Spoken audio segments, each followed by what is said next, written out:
Hello students, मैं हूं गुंजन एरन प्रतिष्ठा अकेडमी से और अपनी आज की इस वीडियो में हम बात कर रहे हैं क्लास 10th मैथमेटिक्स से चैप्टर 4 क्वाड्रेटिक इक्वेशन द्विघात समीकरण की। और इस चैप्टर से आज हमारा टॉपिक है एक्सरसाइज 4.1 में जो हमें क्वेश्चन नंबर 2 दिया गया है, उसमें जो हमें शब्द समस्याएं दी गई हैं उन्हें द्विघात समीकरणों के रूप में लिख करके बताना। इसलिए हमारा टॉपिक है formulation of quadratic equations. Formulation का मतलब होता है उसे समीकरणों के रूप में लिख करके बताना। तो समस्याओं और स्थितियों को द्विघात समीकरणों के रूप में निरूपित करना, इस टॉपिक में आज हम आपको समझाने वाले हैं। तो इसलिए हमने पहले से ही क्वेश्चन लिख लिए हैं।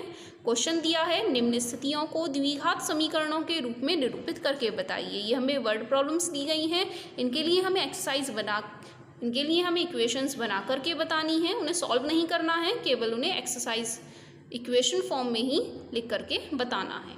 तो हमारा फर्स्ट क्वेश्चन है, एक आयताकार भूखंड का क्षेत्रफल 528 वर्ग मीटर है। क्षेत्रफल हमें दिया गया है। क्षेत्र की लंबाई चौड़ाई के 2 गुने से 1 अधिक है। तो हमें लंबाई चौड़ाई के 2 गुने से 1 अधिक दी गई है। हमें पता करना है भूखंड की लंबाई और चौड़ाई। आप देख रहे हैं, यदि हमें यहाँ चौड़ाई पता चल जाती है तो उसका 2 गुना करके हम उसमें 1 जोड़ लेंगे तो हमें वहाँ लंबाई भी पता चल जाएगी। तो यही काम हम यहाँ करने वाले हैं। इससे पहले जो हमने थर्ड चैप्टर पढ़ा था वहाँ हम 2 चर मानते थे, लेकिन द्विघात समीकरण में जो समीकरणें होती हैं वह केवल 1 चर में ही दी गई होती हैं। इसीलिए जो भी हमें वर्ड प्रॉब्लम्स दी जाएंगी वहाँ पर भी केवल हम 1 चर ही मान सकते हैं। दूसरे चर को हमें पहले वाले चर के पदों में ही लिखना होता है। तो इसीलिए या तो हम यहाँ लंबाई मान सकते हैं या चौड़ाई मान सकते हैं, लेकिन हम यहाँ मानेंगे चौड़ाई, क्योंकि लंबाई का मान फिर हम चौड़ाई के पदों में आसानी से ज्ञात कर पाएंगे। तो हम यहाँ मान लेंगे, माना वह जो आयताकार भूखंड हमें दिया गया है उसकी चौड़ाई x मीटर के बराबर है। माना आयताकार भूखंड की चौड़ाई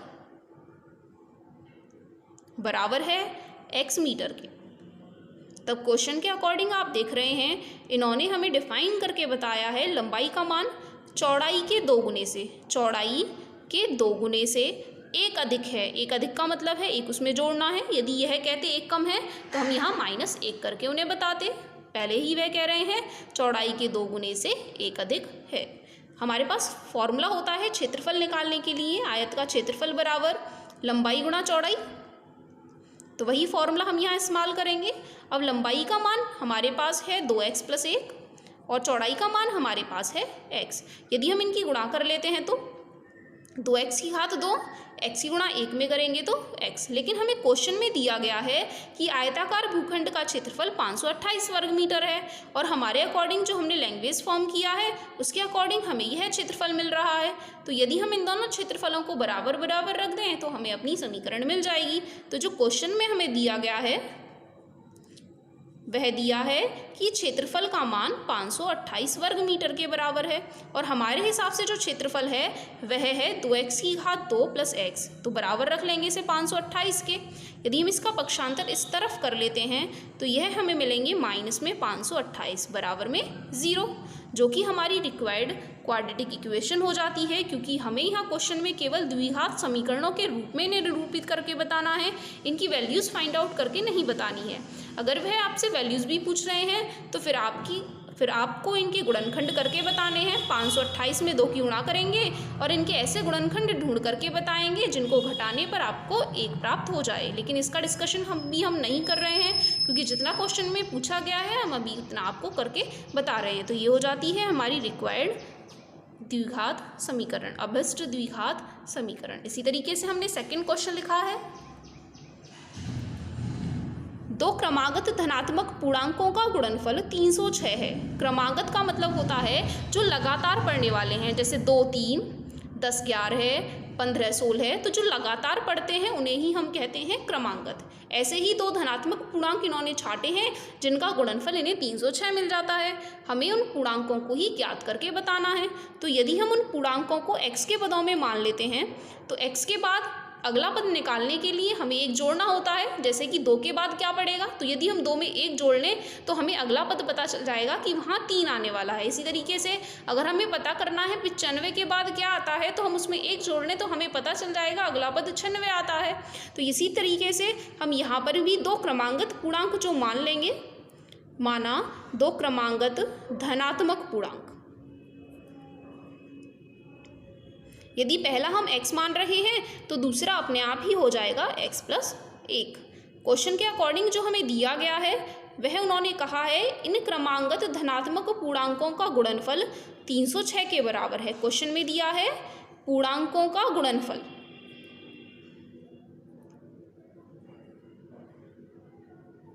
बराबर है 306 के, और हमने जो पूर्णांक माने हैं यदि हम उनका गुणनफल कर लेते हैं तो हमें मिलेगा x गुणा x + 1, और बराबर में जो 306 है वह तो चल ही रहा है। x गुणा अंदर करेंगे x की घात 2, x गुणा 1 में करेंगे x। यदि हम 306 को भी इस तरफ पक्षांतर कर लाएं तो x की घात 2 + x - 306 बराबर 0। ये हो जाती है हमारी रिक्वायर्ड क्वाड्रेटिक इक्वेशन, अभिष्ट द्विघात समीकरण। इसी तरीके से हमने थर्ड क्वेश्चन लिखा है, रोहन की माँ उससे 26 वर्ष बड़ी है। रोहन एक लड़के का नाम दिया गया है और उसकी माँ उससे 26 वर्ष बड़ी है। उनकी आयु का गुणनफल अब से 3 वर्ष पश्चात, यदि हम उनकी वर्तमान आयु से 3 वर्ष बाद की बात करें तो उनकी आयु का जो गुणनफल है वह 360 हो जाएगा, अब से 3 साल बाद। तो हमें रोहन की वर्तमान आयु ज्ञात करके बतानी है। जो क्वेश्चन में हमसे पूछा गया है वही हम मान लेते हैं।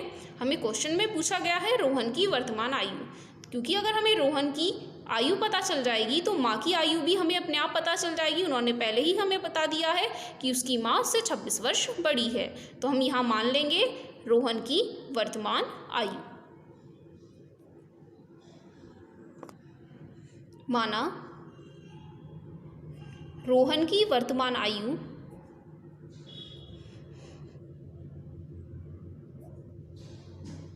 बराबर है x वर्ष।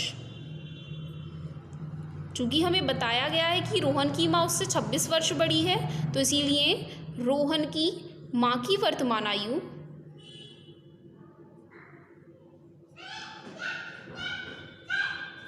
वह हो जाएगी 26 वर्ष। बड़े का मतलब है उसमें हमें 26 वर्ष जोड़ लेना है, तो x + 26 वर्ष।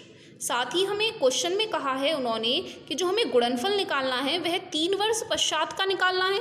तो 3 वर्ष पश्चात हमें दोनों की आयु पता होनी चाहिए, तभी तो हम उनका गुणनफल निकाल पाएंगे। तो हम यहाँ पहले निकाल लेते हैं कि 3 वर्ष पश्चात रोहन की आयु कितनी हो जाएगी और उनकी माँ की आयु कितनी हो जाएगी। तो 3 वर्ष पश्चात रोहन की आयु, 3 साल बाद हर एक व्यक्ति 3 साल बड़ा हो जाएगा, उसकी उम्र 3 साल बढ़ जाएगी।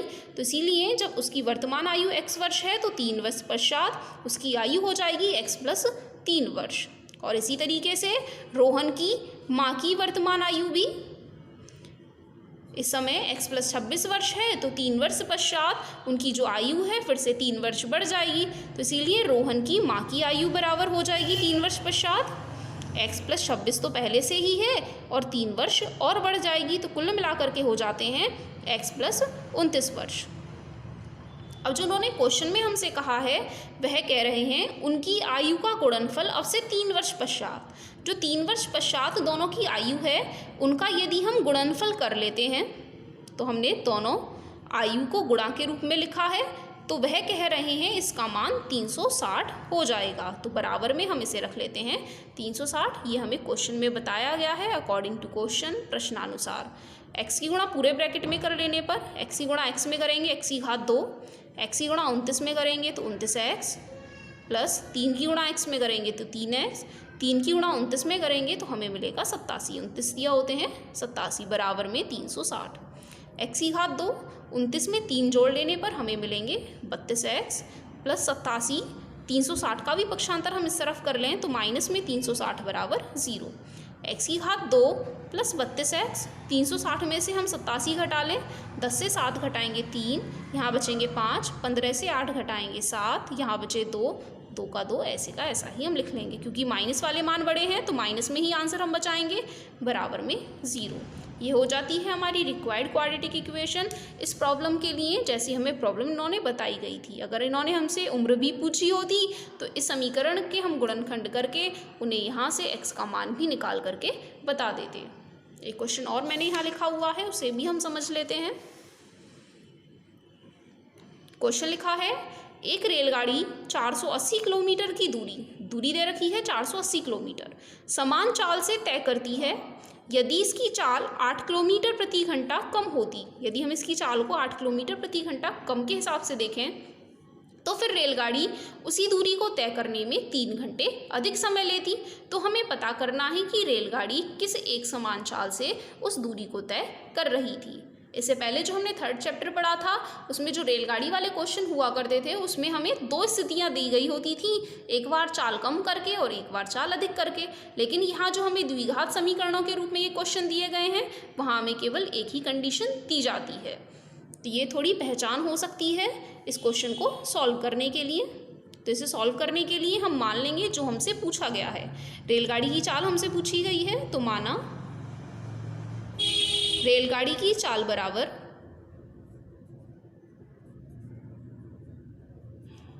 x किलोमीटर प्रति घंटा। यह मात्रक होता है चाल का, क्योंकि दूरी हमें किलोमीटर में दी गई है और समय का मान हमें घंटे में दिया गया है। क्वेश्चन में जो दूरी का मान दिया गया है वह दिया है 480 किलोमीटर की दूरी, तो 480 किलोमीटर। हमारे पास एक फॉर्मूला होता है समय निकालने के लिए, समय बराबर दूरी बटे चाल। और चूँकि हमारे पास दूरी का मान भी है और चाल का मान भी है, दूरी का मान है 480 किलोमीटर और चाल का मान है x किलोमीटर प्रति घंटा और समय का मात्रक होता है घंटे। तो इस तरीके से हमारे पास जो वास्तविक समय का मान है वह आ जाता है 480 बटे x घंटे। यदि यह कह रहे हैं इनकी चाल, रेलगाड़ी की चाल को हम 8 किलोमीटर प्रति घंटा कम कर देते हैं, तो इसी स्थिति को हम लेकर के चलेंगे। यदि रेलगाड़ी की चाल 8 किलोमीटर प्रति घंटा कम होती तो रेलगाड़ी की जो नई चाल हम मान करके चलते, तो रेलगाड़ी की चाल, पहले इन्होंने जो वास्तविक चाल हमसे कहा है वह जो हमने मानी है वह मानी है x किलोमीटर प्रति घंटा। अब वह कह रहे हैं उस चाल से 8 किलोमीटर प्रति घंटा कम हो जाती है, तो अब रेलगाड़ी की जो चाल होनी चाहिए वह होगी x - 8 किलोमीटर प्रति घंटा। क्योंकि यह कम कह रहे हैं इसलिए हमने इनको घटा करके बताया है। इसी तरीके से दूरी का मान तो वही रहने वाला है, पहले भी रेलगाड़ी को 480 किलोमीटर जाने थे और अब भी रेलगाड़ी को 480 किलोमीटर ही तय करने हैं। लेकिन समय का मान, समय के लिए वही फॉर्मूला है दूरी बटे चाल। दूरी का मान तो हमारे पास 480 किलोमीटर ही है, लेकिन चाल का मान अब बदल करके हो गया है x - 8, तो समय हो जाता है 480 बटे x - 8 घंटे। क्वेश्चन के अकॉर्डिंग इन्होंने हमसे कहा जब भी हम इसकी चाल को 8 किलोमीटर प्रति घंटा कम कर देते हैं तो दूरी को तय करने में जो समय लग रहा है, दूरी को तय करने में कम वाली स्पीड से जो समय लग रहा है अर्थात 480 बटे x - 8 वह बराबर होगा पहले वाली चाल से चलने से 3 घंटे अधिक, पहले वाले समय से 3 घंटे अधिक। और जो पहले वाला समय हमारे पास है वह है 480 बटे x, उससे 3 घंटे अधिक। तो ये हो जाता है हमारा इसका मैथमेटिकल नोशन। आप चाहे तो इसे थोड़ा लैंग्वेज में भी लिख करके बता सकते हैं अकॉर्डिंग टू क्वेश्चन। जो हमारा नया वाला समय हमें मिलने वाला है, नया समय मतलब जब हम अपनी स्पीड को कम करके चलते हैं, तो जो नया समय है वह पहले वाले समय से मतलब है जब हम एक समान चाल से चल रहे हैं जो हमें स्टार्टिंग में वास्तविक मान दिया गया है। तो नया वाला समय पहले वाले समय से 3 घंटे अधिक वह बता रहे हैं, 3 घंटे अधिक। तो वही हमने लिखा है नया वाला समय जो हमारे पास मान है बराबर में पहले वाले समय से 3 घंटे अधिक। इसे सॉल्व करने के लिए x वाले मानों को हम एक तरफ इकट्ठा कर लें, तो इस पद में तो x नहीं आ रहा है, इसका पक्षांतर हम इस तरफ कर लें तो हमें मिलेगा 480 बटे x - 8। यह मान यहाँ प्लस में है, इस तरफ लाने पर यह माइनस हो जाएंगे। 480 बटे x बराबर में 3। इसे हल करने के लिए इनका लैसे ले लें, तो इनका लैसे हमें मिलेगा x - 8 गुणा में x। x - 8 से x - 8 कैंसिल हो जाएंगे, x बचेगा यहाँ, x ही गुणा कर लेंगे 480 में, तो 480 x माइनस यहाँ x से x कैंसिल हो जाएंगे, जो भी बच रहा है उसकी गुणा हमें ऊपर करनी होती है, तो 480 गुणा x माइनस 8 और बराबर में बच रहे हैं 3। इन्हें आगे हल करने के लिए 480 की गुणा हम अंदर कर लें, तो आगे हमें हल करके मिलेगा